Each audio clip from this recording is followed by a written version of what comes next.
మేడ్చల్ ప్రజలకు అందరికి కూడా నా నమస్కారం. నన్ను మీ అందరి దయాదాక్షిణ్యాలతో 6 మార్లు ఎమ్మెల్యేగా గెలిపించారు, ఒత్తూరు ఎంపీగా గెలిపించారు.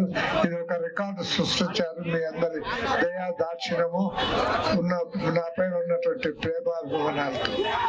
సంక్షేమ పథకాల గురించి ఇప్పటికే మీకు అశ్విత్ రెడ్డి చెప్పించాడు. తెలుగుదేశం అధికారంలోకి వస్తే ఆడవాళ్లకు ప్రతి బాలికకు 1,500 రూపాయలు వస్తుంది. 18 సంవత్సరాలు దాటినటువంటి ప్రతి బాలికకు వస్తుంది.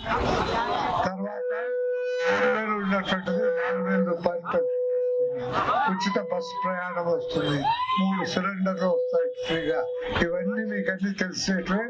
కానీ దీనికంటే మరింత ముఖ్యమైనటువంటిది ఏమిటంటే మీ భూములు మళ్ళా జగన్ రెడ్డి మళ్ళా అధికారులకు వస్తే గోవింద గోవింద.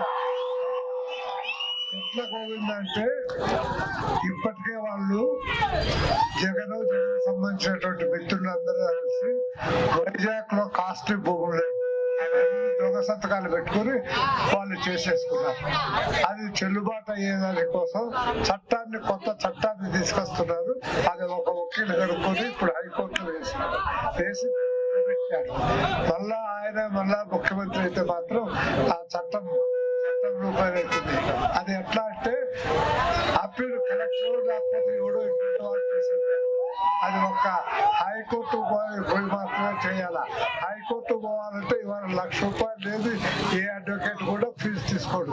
₹1,00,000 తక్కువ లేదు. కాబట్టి మీరందరూ కూడా రైతులందరూ కూడా ఆలోచన చేయాల్సింది ఏంటంటే మీ భూములు జాగ్రత్త. మా కోసం మీకోసం మీరు ఆ చట్టం రాకుండా చేసుకోవడం కోసం మీరు వేయాల. ఇవాళ మీకు టీవీలో కూడా వస్తారంటే చూసే ఉంటారు. కానీ రైతులు గ్రహించాలి ఉన్నటువంటి ప్రమాదాన్ని. ఈ ప్రమాదాన్ని గ్రహించకపోతే చాలా ఇబ్బందులు పడతారు. ఇది బాగా ఆలోచన చేయండి.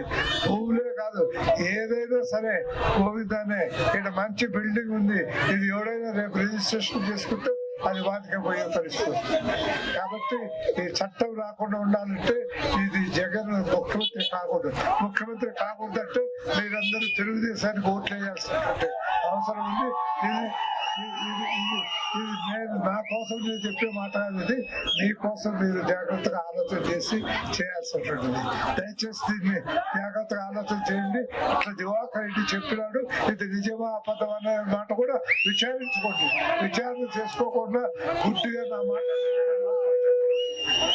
ఇది జాగ్రత్త. చాలా బాగుంది. సంక్షేమ పథకాలు అందరూ చేస్తారు, ఏదో జరుగుతుంది. సంక్షేమ పథకాల కంటే ఇది ప్రమాదకరమైనటువంటిది. ఇది ఆలోచన చేయాలి మీరు.